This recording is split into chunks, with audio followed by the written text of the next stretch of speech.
ఇలా రండి, మీరు ఇలా రా. అలా నవ్వకూడదు నాన్న, చెయ్యందిచ్చి సహాయం చేయాలి. ఓకేనా? వెళ్ళి లైన్లో నిలబడండి.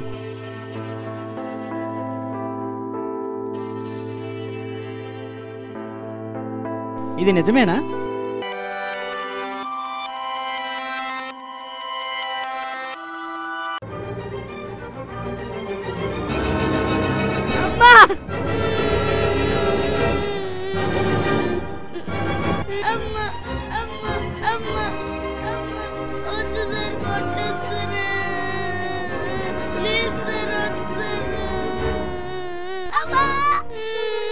రండి టు.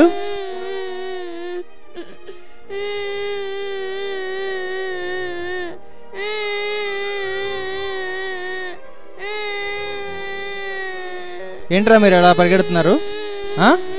స్కూల్కి తొందరగా రావడం తెలీదా? ఇంకా నడవడం రాదా? వెళ్ళండి, ప్రేయర్లో నిల్చోండి. వెళ్ళు. నిజమేనా ఇది? నాకు అలాగే ఉంది సార్. అసలు చూస్తుంటే నమ్మబుద్ధి కావట్లేదు. ఆయన నిజమే కావచ్చు. నిజమే నిజమే.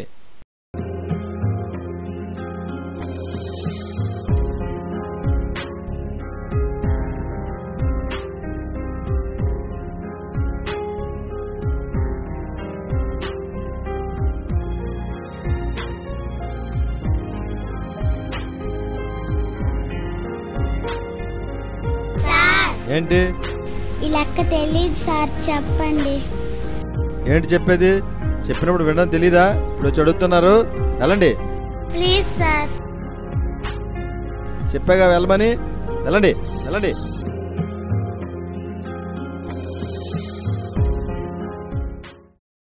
ఇదేంటి ఈయన పిల్లల్ని ఇలా కసురుకుంటున్నాడు?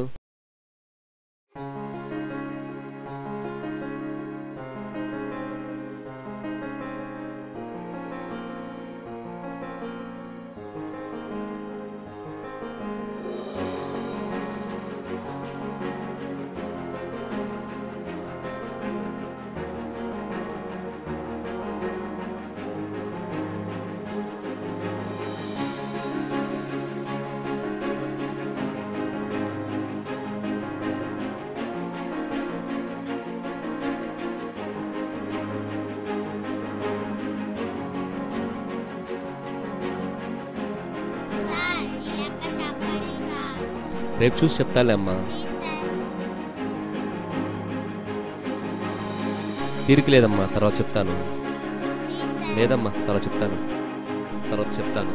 అమ్మా రండి. మీ డౌట్ ఏంటి? నేను చెప్తాను.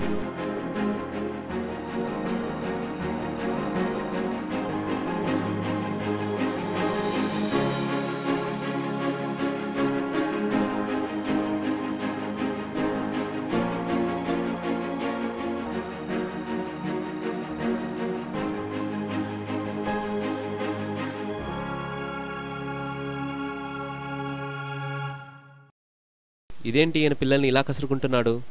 నేను కూడా ఇదే మొదటిసారి చూస్తున్నాను. అవును, నిజమే.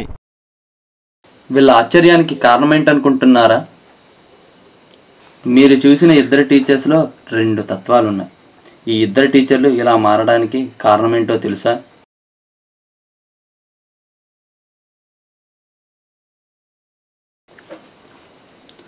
ఇతని పేరు భాస్కర్. స్కూల్లో పిల్లలకి లెక్కలు చెప్తుంటారు. టీచర్ ఎలా ఉండాలని అడిగితే ఈ స్కూల్లో ప్రతి ఒక్కరూ భాస్కర్ సార్లా ఉండాలని చెప్తారు. He is the best teacher in the school. ఇతని పేరు త్రినాథ్, సైన్స్ టీచర్. పాఠాలు చెప్పకపోవడంలోనూ పిల్లలను కొట్టడంలోనూ అలాగే గొప్పలు చెప్పడంలో ఇతనే సాటి.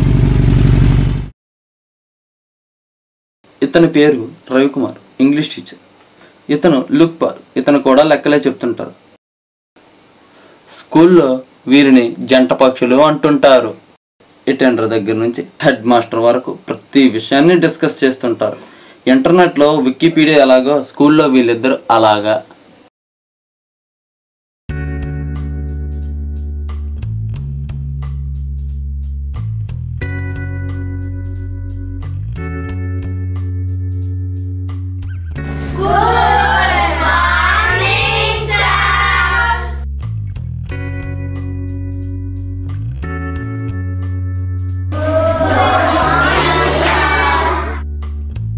Good morning, SIT down. Good morning, good morning. కూర్చోండి. పిల్లలు, నేను ఇచ్చిన హోంవర్క్ చేశారా?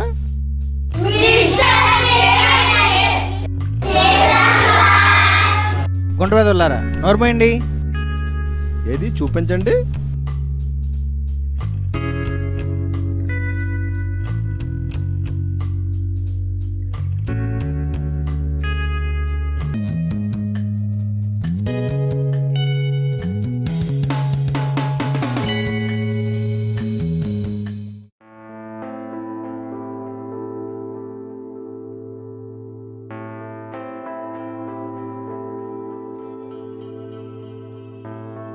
ఏంటి సార్, పుస్తకంలో పేజీలు సీరియస్గా తిరిగేస్తున్నారు?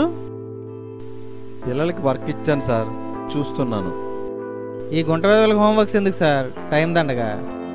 మనం వర్క్ ఇవ్వకపోతే ఎలా సార్? వాళ్ళు ఎలా శ్రద్ధగా చదువుతారు చెప్పండి. సరేలేండి, ఎంతైనా సీనియర్ టీచర్ కదా, మీ వైపు నేను చూసుకొని నేర్చుకుంటాను. మరి ఈరోజు పేపర్ చూసారా? లేదండి, స్కూల్కు టైం అయిపోతుందని చెప్పి చూడలేదు సార్, అలా వచ్చేసాను. నేను చూసాను సార్, ఈరోజు పేపర్లో మీ ఫోటో పడింది కదా. శబాస్రా బాబు, సరిగా చెప్పావు. మా గుంట వెదవులు ఉన్నారు, ఒకరికి పేపర్ చూసే అలవాటు లేదు, దేనికి పనికిరారు. మా సార్ చెప్పారు సార్ మాకు రోజు పేపర్ చూడమని. రోజు పేపర్ చదివితే చదువు బాగా వస్తుందట, అందుకే పేపర్ చదివాను, మీ ఫోటో కనిపించింది. సార్ మీరు చెప్పారా? అవును సార్. ఏంటి సార్ ఇది? ఆ పిల్లలకు ఒట్లే కాకుండా పేపర్ భారం కూడా వేసేసారా? చిన్నప్పటి నుండి వాళ్ళకి ఎందుకండి అంత శ్రమ? ఇప్పుడే కదండి శబాష్ అన్నారు, అప్పుడే వద్దంటారేంటి? చిన్న, మీరు కూర్చోండి. పెద్దవారిని ఇలా ప్రశ్నించవచ్చా? తప్పు చదువుకోండి. ఇంతకీ ఎందుకు వచ్చిందండి? నా జీతంలో సగం అనాథ పిల్లలకు సహాయం చేస్తూ ఉంటానండి. అందుకోసమే అనాథలను ఆదుకునే త్రినాథుడు అనే హెడ్డింగ్తో పేపర్లో వచ్చిందండి. ఓహో, అవునా? ఎప్పటి నుంచి అండి ఇలా చేస్తున్నారు? సంవత్సరం క్రితమే ఒక ట్రస్ట్ ప్రారంభించారండి. మాకెప్పుడు చెప్పలేదు సార్ మీరు. నాకు పబ్లిసిటీ అంటే పెద్దగా ఇష్టం ఉండదండి. పేపర్ వాళ్ళు బలవంతం చేస్తుంటే ఏదో చెప్పాను, అది కూడా నిన్ననే చెప్పాను. ఈరోజు పేపర్లో వచ్చింది, అదేదో వాళ్ళ అభిమానం.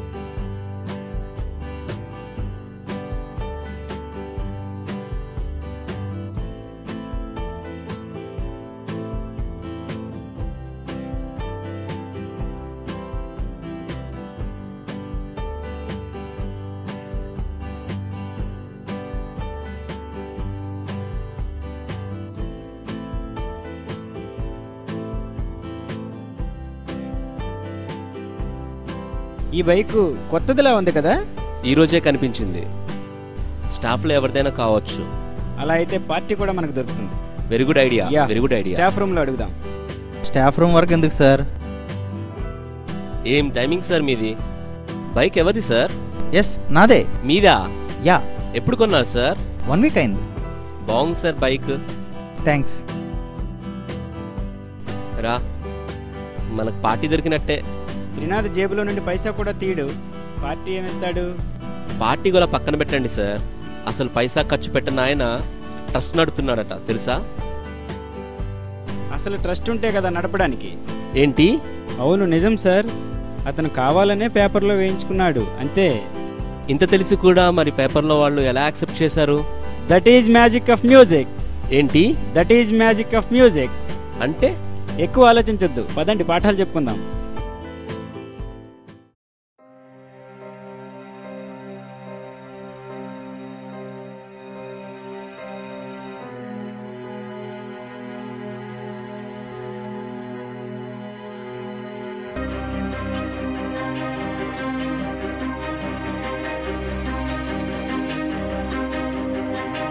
శ్రావణి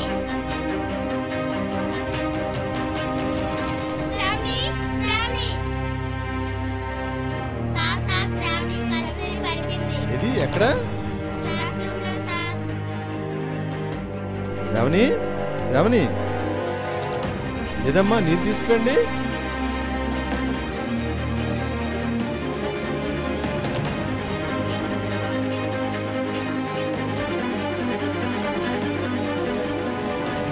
శ్రావణి,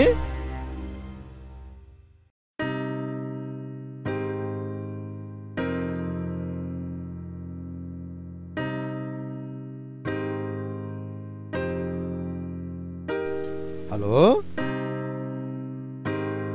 నమస్తే అమ్మా. నేను మీ అమ్మాయి చదువుతున్న స్కూల్ టీచర్ని. మీ అమ్మాయి కళ్ళు తిరిగి పడిపోయింది. ఆహా, మరేం పర్లేదు. వచ్చి జాగ్రత్తగా ఇంటికి తీసుకెళ్ళండి.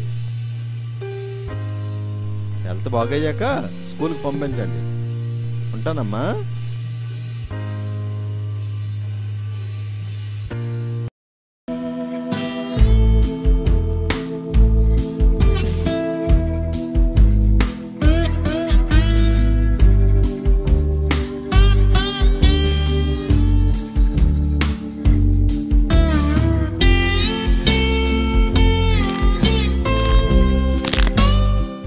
రే కోటి, నిలబడరా. రే కోటి, నిలబడరా.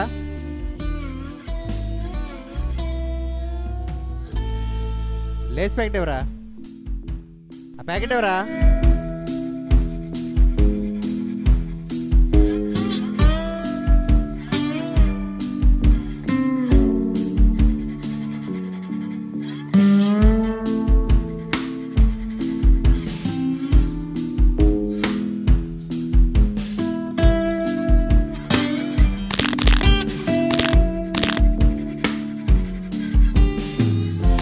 ఏంట్రా అలా చూస్తున్నావు? కూర్చో, కూర్చో. ప్రతిదీ 2 సార్లు చెప్పాలా నీకు?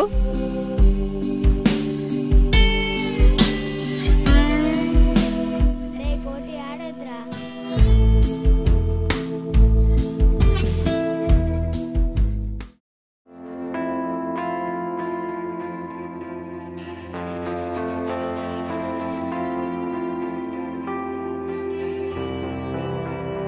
రే కోటి, ఏమైందిరా? ఎందుకు ఏడుస్తున్నావు? సార్ నా లేసిపోయి తీసుకున్నాడు. రే క్లాస్ రూమ్లో ఎందుకు రా తిన్నావు? బయటకు వచ్చిన తర్వాత తినొచ్చు కదా. రోజు తినమని సార్ తీసుకున్నాడు. రే నీ క్లాస్ రూమ్లో కూడా తినగలనా? క్లాస్ రూమ్లో తినడం తప్పు కదా. ఇంకెప్పుడు అలా తినకు, సరేనా? సరే.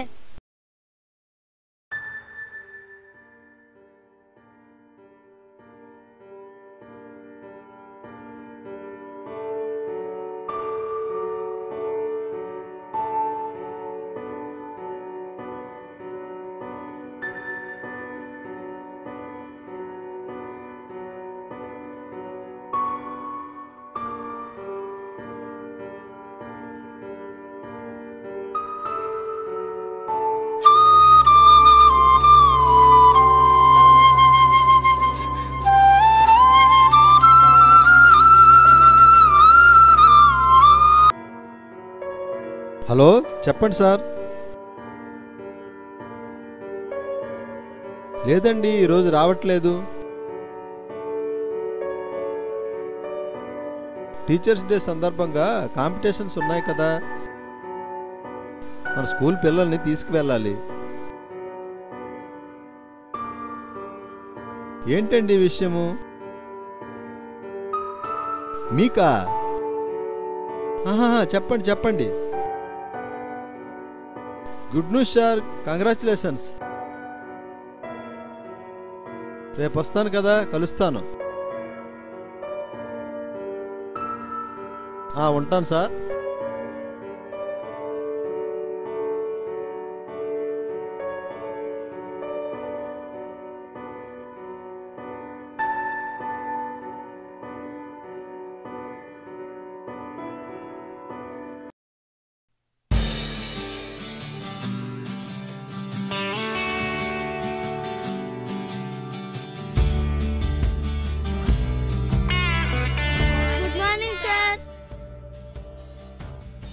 Very good morning. స్టూడెంట్స్ కాకుండా టీచర్స్ కూడా ప్రైజెస్ ఇస్తారా? ఇస్తారు. ఎలా ఇస్తారు సార్? మీకేమైనా పోటీలు పెడతారా సార్? లేదు, కాంపిటీషన్స్ ఏమీ ఉండవు. పోటీల్లో గెలవకుండా ప్రైజెస్ ఎలా ఇస్తారు? టీచర్స్ కోసం ఉత్తమ ఉపాధ్యాయ అవార్డు అనేది ఒకటి ఉంటుంది. ఆ అవార్డుని టీచర్గా ఎవరైతే మంచి సేవలు అందిస్తారో వారికి ఇస్తారు. కేవలం టీచర్గా మాత్రమే కాకుండా వారి వ్యక్తిగత జీవితంలో చేసిన మంచి పనులను బట్టి కూడా ఇస్తారు. మంచి పనులంటే ఏవి సార్? పేదవాళ్ళకి సహాయం చేయడం, మంచి పుస్తకాలు రాయడం, తన ద్వారా మరికొందరికి స్ఫూర్తినివ్వడం, విద్యార్థులకి అందరికీ కూడా అన్ని రంగాల్లో ప్రోత్సాహాన్ని అందించడం, ఇలాంటివన్నీ కూడా మంచి పనులు. భాస్కర్ సార్కి రావాల్సిన అవార్డు మీకు వచ్చిందేంటి? అదేంట్రా అలా అన్నావు? భాస్కర్ సార్ మీరు చెప్పిన మంచి పనులన్నీ చేశారు. కానీ మీరు అవేవి చేయలేదు కదా, కానీ మీకు వచ్చింది, ఆయనకు రాలేదు. ఎందుకు సార్?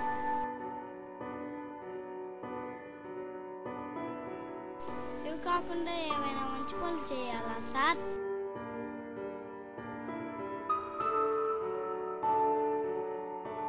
సార్ ఆన్సర్ ఇవ్వకుండా వెళ్ళిపోతున్నారేంటి?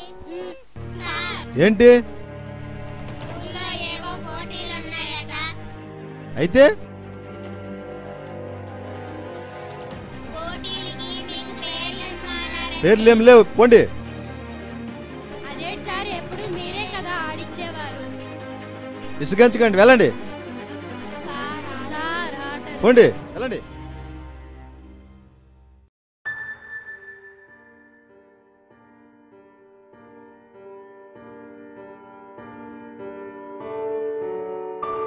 నాకు అవార్డు రావడం ఏంటి?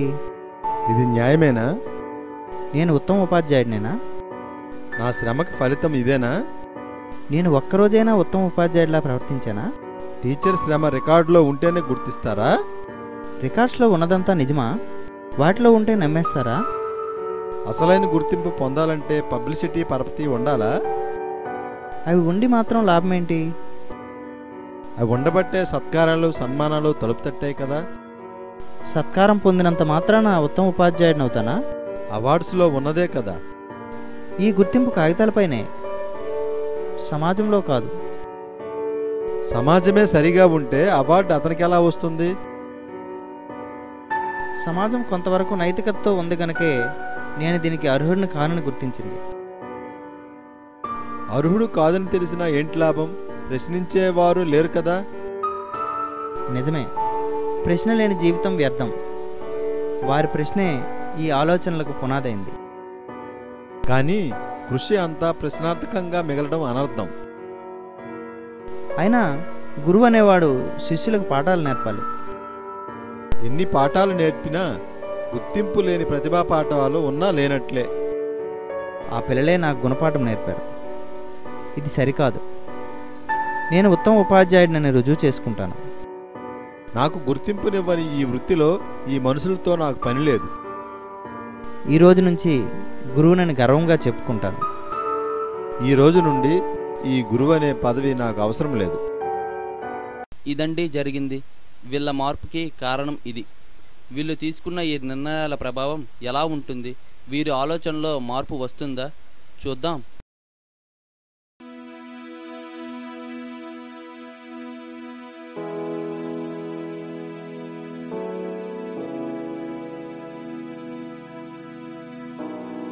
నాకేమో ఇది అక్కడ ఆడడం లేదురా.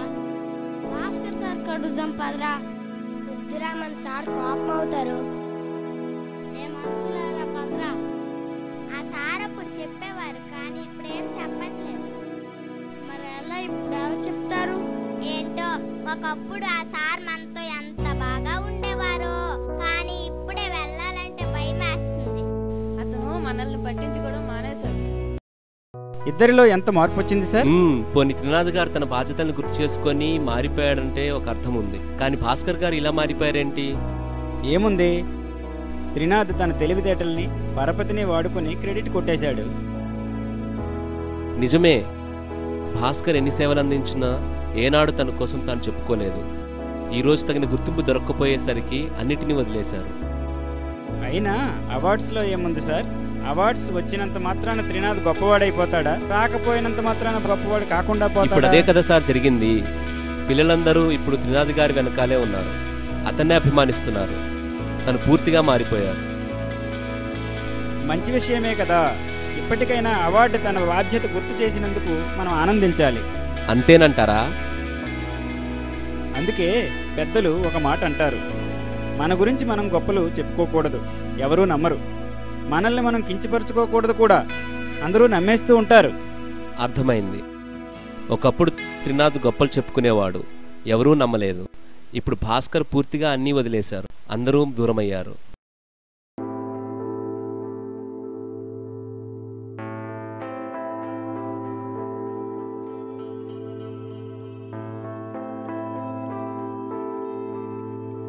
నమస్తే సార్. నమస్తే. ఏంటండి చేతిలో లెటర్ ఉంది? ఉద్యోగానికి రాజీనామా చేస్తున్నా. ఏంటి రాజీనామా? అవును సార్. అదేంటండి, మీరు రాజీనామా చేస్తే స్కూలు పిల్లలు ఏమవ్వాలి? నేనున్నంత మాత్రాన ఒరిగిందేమీ లేదు. అసలు ఏమైందండి? మీకున్నంత గుర్తింపు నాకు లేదులేండి. ఈ ఉద్యోగం నాకు చెయ్యాలనిపించట్లేదు. కేవలం గుర్తింపు లేదని ఎలా అనుకుంటున్నారు? నేను పేరుకే ఉత్తమోపాధ్యాయుడిని. అసలైన ఉత్తమ గురువు మీరే. దయచేసి రిజైన్ చేయొద్దు. ఈరోజు మీకున్నంత స్థానం నాకు లేదు. ఇక్కడ ఎవరి స్థానం వారిదే. ఒకరి స్థానాన్ని మరొకరు ఆక్రమించలేరు. స్వార్థంతో నేను చేసిన తప్పే గుణపాఠం నేర్పింది. అవునండి, పిల్లలు భాస్కర్ గారికి రావాల్సిన అవార్డు మీకొచ్చిందేంటి అని అడిగారంటే వాళ్ళ మనసుల్లో మీకెంత స్థానం ఉందో నాకు అర్థమవుతుంది. ఏంటండి మీరనేది? నిజమండి, పిల్లలు తన గురువుకు చక్కని పాఠం నేర్పారు. భాస్కర్ గారు, మీరు నాకంటే పెద్దవారు, అనుభవజ్ఞులు. మీకంటే నేను ఎప్పుడూ గొప్పవాడిని కాదు. అయ్యయ్యో, అలా అనొద్దు. అనుభవంలో పెద్ద చిన్న అనే భేదాలుండవు. అది ఎక్కువైతే నేర్పించే అధికారాన్ని, తక్కువైతే నేర్చుకునే అవకాశాన్ని కల్పిస్తుంది, అంతే.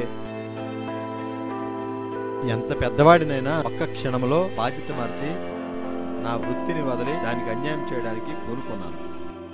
మీరు మీ బాధ్యత తెలుసుకొని దారి తప్పిపోతున్న నన్ను సరైన దారిలో నడిపించారు. మీరు నిజంగా ఉత్తమ ఉపాధ్యాయులు. ఇక్కడ కూడా నా స్వార్థం ఉందండి. ఒక మంచి టీచర్ని నేను కోల్పోకూడదు. అందుకే మరి రాజీనామా చెయ్యను. క్లాసులో పిల్లలు ఎదురు చూస్తూ ఉంటారు. అయితే తొందరగా పదండి.